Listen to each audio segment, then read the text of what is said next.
आप मेरे पास बैठ। कहीं हम लोग रात में सो जाएं और राम जी यहां से भी रात में ही चले जाएं तो क्या होगा। इसलिए चारों तरफ पहरे में खड़े हो जाओ, राम जी को जाने नहीं देना है। सबको पहरे में लगाने के बाद जहां भगवान सोए थे वहां निषाद राजगुह आए और राम जी को कुशा की चटाई पर सोते हुए देख फफक कर रोने लगे। ये कैसा समय आ गया हो।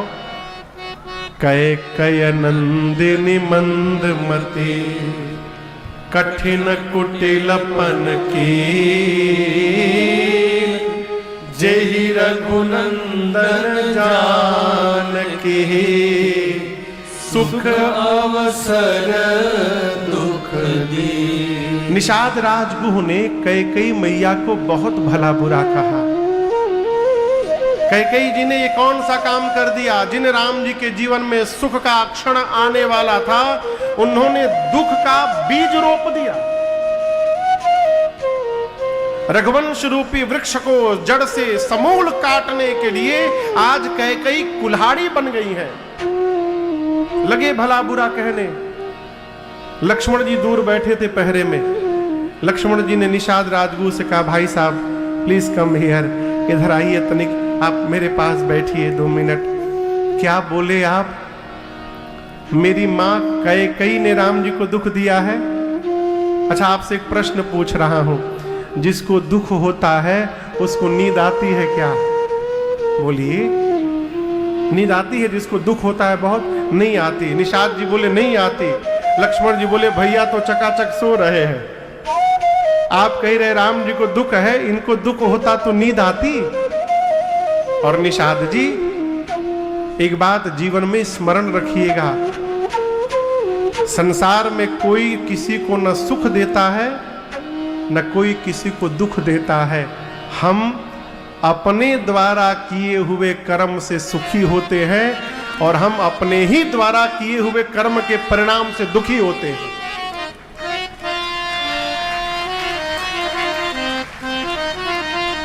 ताली बजाने के लिए नहीं कह रहा हूं, समझने के लिए कह रहा हूं।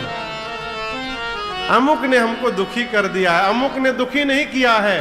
अमुक में हम जो मोह लगाकर बैठे हैं, इस मोह ने दुखी किया है। ये तौलिया किसकी है। बोलिए, मेरी मेरी मेरी है। एक बार मैं राजधानी में जा रहा था, दिल्ली से कलकत्ता जा रहा था कि कानपुर से जा रहा था, मुझे याद नहीं है। मेरे सामने पढ़े लिखे विद्वान लोग बैठे थे। सवेरे मैंने एक दृश्य देखा, ट्रेन में जो तौलिया मिलता है ना सफेद रंग का, उसी तौलिया से वो भाई साहब अपन जूता साफ कर रहे थे। अब जब मैं दृश्य देख लिया तो हमको जो तौलिया मिला था हम तौलिया तुरंते रख दिए। ये तो जूता साफ किए, न जाने हमसे पहले इससे लोग काका साफ किए होंगे। उस दिन से हम अपन तौलिया लेके चलने लगे। अब वो जूता क्यों साफ कर लिए, क्योंकि उस तौलिया से उनका मोह नहीं है। आप इसको समझिएगा, उस तौलिया से उनका मोह नहीं है। वो नहीं मानते कि हमारा है, इसलिए मोह नहीं है, इसलिए वो गंदा हो जाए साफ हो जाए कोई फर्क पड़ने वाला नहीं है।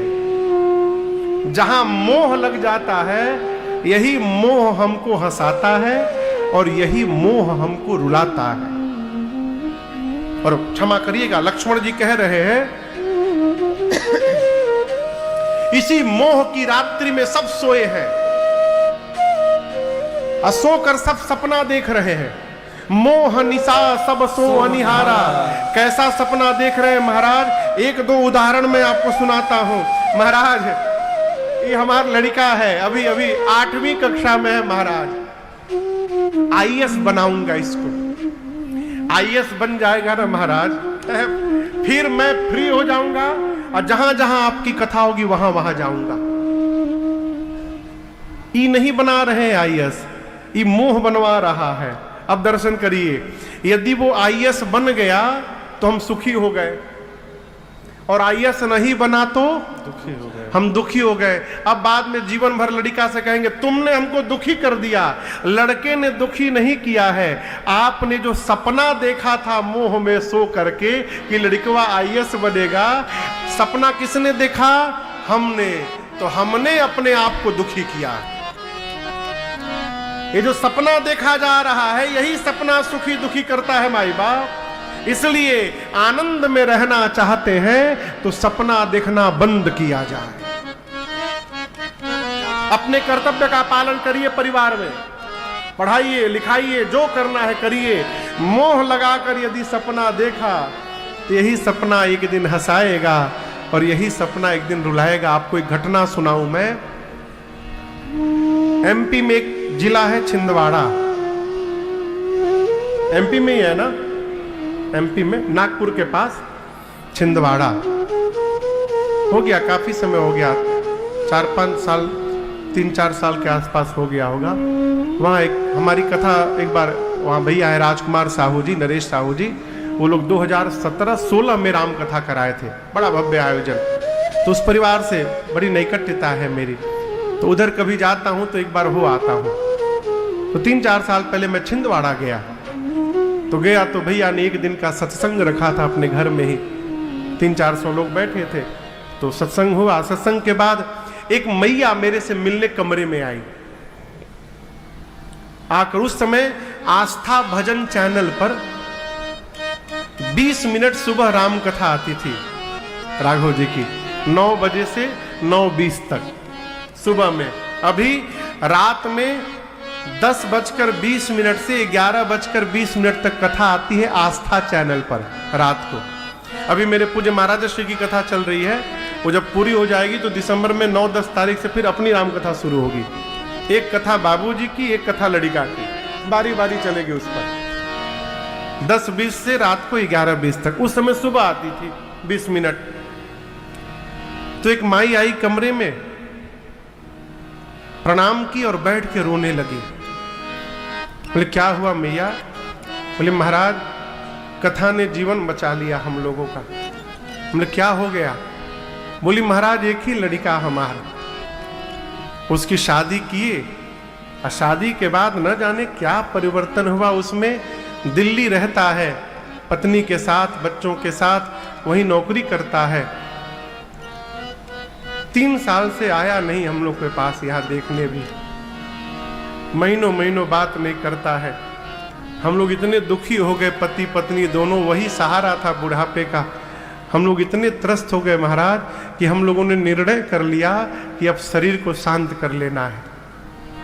तो मेरे जो पति हैं सारा बिजनेस व्यवस्थित करके, मतलब समाप्त करके, और हम लोग ये निर्णय कर लिए थे कि आने वाले रविवार को शाम को समाप्त हो जाएंगे। 1 सप्ताह में सबसे बात कर लिए, जितने रिश्तेदार हैं उनसे जाके मिल लिए, किसी से बताए नहीं थे, जाकर सबसे मिल लिए, सबसे बात कर लिए, जिसको पैसा देना था उसको दे भी दिए। रविवार के दिन निर्णय किए थे कि शाम को खाना खाएंगे तो उसमें जहर मिला के खा के सो जाएंगे दोनों लोग। रविवार का दिन आ गया और सुबह 9 बजे हम लोग कथा लगाकर बैठ गए। जो 20 मिनट कथा सुने महाराज, उस 20 मिनट की कथा ने हम लोग के प्राण की रक्षा कर ली। हम लोगों ने मरने का निर्णय छोड़ दिया उसी समय। और फिर गले लगकर हम पति पत्नी दोनों बहुत रोए कि उसके चक्कर में हम अपना प्राण त्याग कर रहे थे। भगवान ने इतना सुंदर शरीर दिया है, अब कुछ नहीं, फिर से बिजनेस शुरू करेंगे, कमाएंगे, अब परमार्थ करेंगे, अब सेवा करेंगे संतों की। और महाराज उसके बाद हम दोनों लोग गंगा जल मंगाकर स्नान किए शुद्धि के लिए, कि विचार आया कैसे मन में।